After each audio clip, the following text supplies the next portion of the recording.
तो इस वीडियो में आप पढ़ने वाले हैं कंडीशनल रेंडरिंग के बारे में। बहुत ही इजी टॉपिक है, बहुत मजा आने वाला है। अभी तक कंपोनेंट्स के बारे में, प्रॉप्स के बारे में, स्टेट के बारे में, स्टेट लिफ्टिंग के बारे में आप पढ़ चुके हैं। फटाफट से कंप्लीट करते हैं इस छोटे से टॉपिक का। इसका नाम है कंडीशनल रेंडरिंग, जिसमें कि आप अपने कंपोनेंट्स को, टैग्स को, एलिमेंट्स को रेंडर करने वाले हैं बेसिस ऑन सम कंडीशन और कंडीशंस। तो 4 वेरिएंट इसके होते हैं। फटाफट से वन बाय वन एक वेरिएंट को समझते हैं और शुरू करते हैं विदाउट वेस्टिंग एनी टाइम। चलो मित्रों, चलते हैं कैनवस की तरफ, कंडीशनल रेंडरिंग के बारे में समझते हैं। ठीक है, तो शुरू करते हैं। हमने सिंपल सी बात बोली कि अगर मेरी एज जो है वो ग्रेटर देन इक्वल टू 18 है, अगर ये कंडीशन ट्रू हो गई तो इस केस में मैं वोट कर पाऊंगा, और अगर ये कंडीशन फॉल्स हो गई तो इस केस में वोट नहीं कर पाऊंगा। तो ये होता है कंडीशंस के आधार पर आप डिसीजंस क्रिएट करते हैं। ठीक है, तो यही कंडीशनल रेंडरिंग के अंदर भी होता है, यही आपका कंडीशनल रेंडरिंग के अंदर भी होता है। आपने सिंपल सी बात बोली, अगर मेरा यूजर ऑलरेडी लॉग्ड इन है, अगर मेरा यूजर पहले से ही लॉग्ड इन है, तो मैं इसको जो बटन शो करूंगा वो कौन सा बटन शो करूंगा? लॉग आउट का बटन शो करूंगा कि भाई तू अगर लॉग आउट करना चाहे तो लॉग आउट कर लियो। और अगर मेरा यूजर पहले से लॉग्ड इन नहीं है, तो मैं उसको कौन सा बटन शो करूंगा? तो मैं उसको लॉग इन का बटन शो करूंगा कि यार तू तो लॉग इन नहीं है, तो एक बार लॉग इन के बटन पे क्लिक करके लॉग इन कर ले। तो ये होता है कंडीशनल रेंडरिंग। आपने एक पर्टिकुलर फ्लैग की वैल्यू के हिसाब से सोचा कि ये वाला बटन दिखाऊं या फिर ये वाला बटन दिखाऊं। इसके 4 प्रकार हो सकते हैं। पहला कि आपने इफ एल्स का यूज करके कंडीशनल रेंडरिंग करा दी। दूसरा कि आपने टर्नरी ऑपरेटर का यूज करके कंडीशनल रेंडरिंग करा दी। तीसरा आपने लॉजिकल ऑपरेटर का यूज करके कंडीशनल रेंडरिंग करा दी। चौथा आप अर्ली रिटर्न कर गए। अर्ली रिटर्न जैसे रिकर्जन अगर आपने पढ़ा हो, या फिर बेस केस या ब्रेकिंग कंडीशन आपने पढ़ा हो डीएसए के अंदर, सेम उसी प्रकार से आपका अर्ली रिटर्न होता है। अगर आपने नहीं पढ़ा तो कोई बात नहीं, अभी हम समझ लेंगे। ठीक है, तो फटाफट ये चारों के चारों केसेस को देख के समाप्त करते हैं, क्योंकि बहुत छोटी सी वीडियो बनानी है, ज़्यादा कुछ खास इसमें देखने को अभी के लिए है नहीं। तो हम फटाफट से गए और हम गए हमारी वीट की डॉक्यूमेंटेशन पे, हम गए होम पेज गेट स्टार्टेड। यहाँ पे हमारे पास एक कमांड होती है, उस कमांड को फटाफट से हमने कॉपी कर लिया। कहाँ गई मेरी कमांड? ये रही।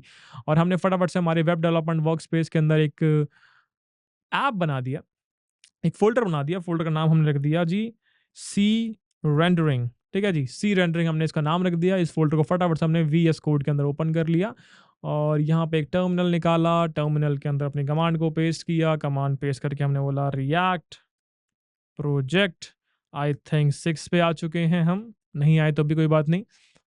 हमने रिएक्ट सेलेक्ट कर दिया, जावास्क्रिप्ट सेलेक्ट कर दिया, सीडी कर दिया, हमने npm i कर दिया। अगेन बार बार मैं करके दिखाता हूँ ताकि कोई व्यक्ति अगर पहली बार लैंड कर रहा हो हमारी वीडियोस के ऊपर तो उसे कोई दिक्कत ना हो इसे चलाने में, इसे रन करने में, क्रिएट करने में।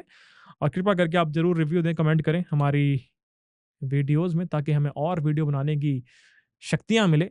फटाफट से इसको मैं क्लीन कर रहा हूँ कोड को, बिल्कुल स्क्रैच से अपन स्टार्ट करेंगे। ठीक है, मैं सारी सीएसएस जो पहले से बनी हुई है उसको हटा देता हूँ, जो पहले से कोड लिखा हुआ है उसको भी हटा देता हूँ, और एक नॉर्मल से कोड से शुरुआत करते हैं पूरे के पूरे हमारे अ, इस ऐप की। हेलो जी, मैंने फटाफट से इस यूआरएल को कॉपी कर लिया, मैं चला गया गूगल पे और मैंने एक न्यू विंडो खोल के इसको यहाँ पे चिपकाया।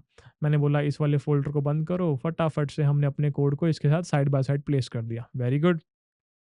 ठीक है, इतनी बात समझ में आती है।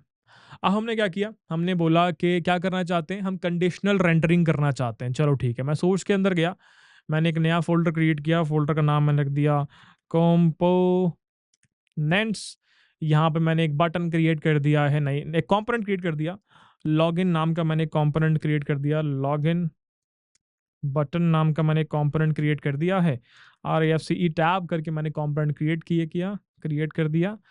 और मैंने यहाँ सिंपल सी एक बात बोली कि मुझको क्या चाहिए, मुझको बस एक बटन चाहिए जिस पे लिखा हुआ हो लॉगिन। ठीक है जी। ऐसे ही मैंने एक और कंपोनेंट क्रिएट कर दिया। मैंने बोला log out button dot JSX RAFCE। और मैंने फिर से सिंपल सी बात बोल दी कि अपने को क्या चाहिए, अपने को एक बटन चाहिए जिस पे लिखा हुआ हो लॉग आउट। ठीक है, 2 बटन मैंने क्रिएट कर दिए। ऐप वाले कंपोनेंट के अंदर गया, यहाँ पर मैंने क्या किया, एक फ्लैग बनाया, एक स्टेट वेरिएबल बनाया जो कि मुझे बताएगा कि भाई यूजर जो है वो लॉग्ड इन है या नहीं। तो मैंने यहाँ पे इज लॉग्ड इन नाम से एक स्टेट वेरिएबल बनाया, और सेट लॉग्ड इन नाम से मैंने इसको चेंज करने के लिए फंक्शन क्रिएट कर दिया। यूज स्टेट का हम यहाँ पर यूज कर रहे हैं। शुरुआत में लेट से मैंने इसकी वैल्यू को ट्रू बोल दिया जी। चलो, तो इज लॉग्ड इन शुरुआत में ट्रू है, और ये आपका इसको चेंज करने का फंक्शन है। आपने सिंपल सा एक लॉजिक लगाया, सिंपल सा एक लॉजिक लगाया आपने यहाँ पे। आपने सिंपल सी एक चीज़ बोली कि भाई साहब, अगर मैं लॉग्ड इन हूँ पहले से तो मुझे क्या करना है, और नहीं हूँ तो मुझे क्या करना है। तो मैंने सिंपल सी बात बोली कि अगर भाई साहब आप पहले से लॉग्ड इन हैं, तो फिर आप लॉग आउट वाला बटन दिखाओ, तो फिर आप लॉग आउट वाला बटन दिखाओ। तो हमने यहाँ सिंपल सी बात बोल दी कि रिटर्न कर रहे हैं हम, और क्या रिटर्न कर रहे हैं? हम कर रहे हैं लॉग आउट का बटन, और ये हमारा इंपोर्ट हो गया है, और बढ़िया। तो लॉग आउट का बटन दिख जाना चाहिए। और ऐसे ही मैंने यहाँ पे बोल दिया एल्स केस के अंदर हम क्या रिटर्न कर रहे हैं, हमने बोल दिया कि यहाँ पर मेरा लॉगिन का बटन दिख जाना चाहिए। तो सिंपल सी मैंने कंडीशनल रनिंग करके आपको दिखा दी कि अगर मेरा इज लॉग्ड इन ट्रू है तो लॉग आउट का बटन दिखेगा, बिल्कुल दिख रहा है। और अगर मेरा इज लॉग्ड इन जो है फॉल्स है तो लॉग इन का बटन दिखेगा, बिल्कुल दिख रहा है। तो सबसे पहला केस आपने समझ लिया जहां पे हम क्या करने वाले थे, जहाँ पे हम ये इफ एल्स के द्वारा कंडीशनल रेंडरिंग करने वाले थे। ठीक है जी, ये बात समझ में आती है। अब हम आगे टर्नरी ऑपरेटर के ऊपर। मैंने अभी के लिए क्या कर दिया, मैंने अभी के लिए इसको कर दिया कमेंट, ठीक है। और मैं आ गया यहाँ पे, मैंने बोल दिया कि रिटर्न कर रहे हैं हम ऐसा कुछ कुछ, सॉरी गाइस, रिटर्न कर रहे हैं हम इस प्रकार से। एक डिव मैंने लेट्स से यहाँ सेलेक्ट कर दी, और यहाँ मैंने सिंपल सी एक बात बोली कि अपन क्या करना चाहते हैं, अपन किस बेसिस पे डिसीजन लेना चाहते हैं। हम टर्नरी ऑपरेटर यूज करना चाहते हैं इज लॉग्ड इन के ऊपर। तो सिंपल सी बात मैंने बोली कि अगर इज लॉग्ड इन मेरा ट्रू है तो ट्रू वाले केस में क्या करना चाहता हूं, तो भाई मैं लॉग आउट वाला बटन दिखाना चाहता हूं, ठीक है। और अगर इज लॉग्ड इन फॉल्स है तो इस वाले केस में लॉग इन वाला बटन दिखाना चाहता हूं, ठीक है। तो इस प्रकार से आपने फिर से कर लिया ये। पहले आपने इफ एल्स के द्वारा बटन दिखाए थे ये कि भाई अगर लॉग्ड इन है तो लॉग आउट बटन दिखाओ, अगर लॉग्ड इन नहीं है तो लॉग इन वाला बटन दिखाओ। अब यहाँ पे आपने टर्नरी ऑपरेटर का यूज कर लिया, सेम ही चीज है, सेम ही कॉन्सेप्ट है, पर लिखने का तरीका थोड़ा सा अलग है कि अगर लॉग्ड इन है तो लॉग आउट बटन दिखाओ। लॉग्ड इन अगर होता, यानी अगर यहाँ पे ट्रू होता तो ट्रू वाले केस में आप लॉग आउट बटन दिखाते, दिखा रहे हैं। अगर लेट से लॉग्ड इन नहीं होता, अगर लेट से लॉग्ड इन नहीं होता तो लॉग्ड इन अगर नहीं है तो लॉगिन वाला बटन दिखाओ, दिखा दिया। तो जस्ट आपने एक और तरीका सीखा कैसे आप अपने JSX कोड के अंदर कंडीशनल रेंडरिंग कर सकते हैं यूजिंग टर्नरी ऑपरेटर। ये भी पॉसिबल है, इस प्रकार से भी किया जा सकता है। अगला केस देखते हैं, अगला केस फटाफट से देख के आते हैं कौन सा है। अगला केस है कि आप लॉजिकल ऑपरेटर्स का यूज कर रहे हैं। तो मैंने सिंपल सी बात बोली, यहाँ पर एक कंडीशन बनती है कि अगर कोई व्यक्ति लॉग्ड इन है तो उसे लॉकआउट का बटन दिखाओ, यही कंडीशन बनती है। चलो देखते हैं कैसे होगा। तो मैंने यहाँ फटाफट लिख दिया रिटर्न, फिर से गलती। तो हमने बोल दिया डिव, एक डिव मैंने ले ली, और मैंने सिंपल से यहाँ पे एक हेडिंग डाल दी, let's say welcome everyone to code help web dev course. इस प्रकार से मैंने ये हेडिंग डाल दी एक, ठीक है। और अगेन अभी थोड़ा ज़्यादा जूम्ड इन कर रखा है इसलिए बहुत बड़ा लग रहा है तुम्हें ये। बढ़िया, 100% पे आ गए हम, थोड़ा सा खिसका लेते हैं। बढ़िया। तो हमने एक हेडिंग डाल दी, welcome everyone to code help web development course. हमने बोला शुरुआत में लॉगिन को लेट से मैंने ट्रू सिलेक्ट कर दिया है, और हमने सिंपल सी बात बोली आजा यार, ठीक है, ट्रू आ गया, बहुत बढ़िया। हमने सिंपल सी कंडीशन यहाँ पे लगाई, लेट से मैंने यहाँ पे कोई डिव ले ली भाई, मेरी मर्जी में डिव लूँ ना लूँ तुम्हारी मर्जी है, तुम डिसाइड कर सकते हो। तो हमने सिंपल सी बात बोली कि अगर लॉग्ड इन है, अगर लॉग्ड इन है तो मैं क्या करना चाहता हूँ, अगर लॉग्ड इन है तो भाई मैं लॉग आउट का बटन दिखाना चाहता हूँ, सिंपल जी, खत्म। तो यहाँ पे लॉग आउट का बटन आ गया है, तो जूम इन करता हूँ तुम्हारे लिए, ठीक है। ये लॉग आउट का बटन आ गया, सिंपल।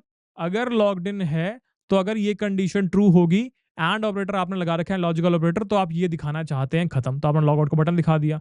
और अगर ये फॉल्स होगा तो नहीं आएगा लॉग आउट का बटन, सिंपल। तो ये फॉल्स था, फॉल्स वाले केस में आपके एंड आगे जाने की नीड ही नहीं है, आप लॉग आउट बटन को रेंडर कराओगे ही नहीं, तो रेंडर नहीं हुआ। और अगर ट्रू होता तो आप इसको रेंडर करवा देते, सिंपल, आप रेंडर हो गया, बहुत बढ़िया।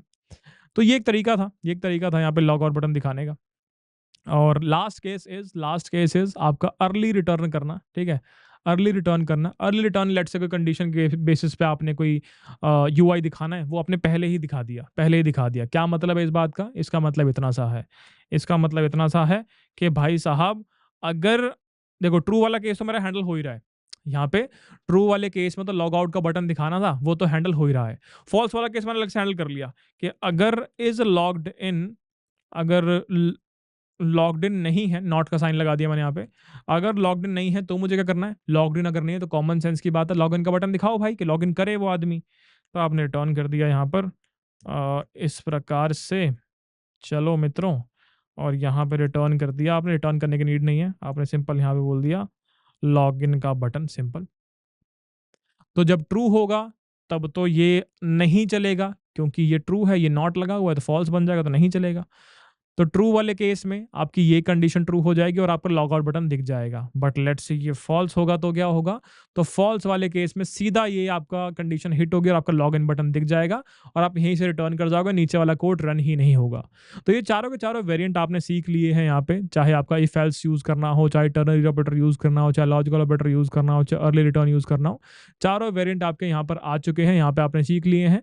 और आगे आने वाले जो भी मिनी प्रोजेक्ट्स, मेजर प्रोजेक्ट्स या फिर कोई भी हम नया कॉन्सेप्ट सीख रहे होंगे, तो वहां पर ये कंडीशनल रेंडरिंग का यूज होगा, तो आपको कंफ्यूजन नहीं होगी। ठीक है, तो इस वीडियो में इतना ही। मिलेंगे आपसे आपके नेक्स्ट वीडियो के अंदर। आशा करता हूँ समझ में आएगा, आशा करता हूँ मजा आया होगा। और कमेंट सेक्शन में आपका बहुत बेसब्री से इंतजार रहेगा मित्रों। समझ में आ रहा तो लिखेंगे समझ में आ गया भैया, भैया ओपी ठीक है भैया, अंडरस्टूड। तो धन्यवाद एवरीवन, मिलेंगे आपसे आपके नेक्स्ट लेक्चर के अंदर। इस लेक्चर में इतना ही। Love you all, bye, good night.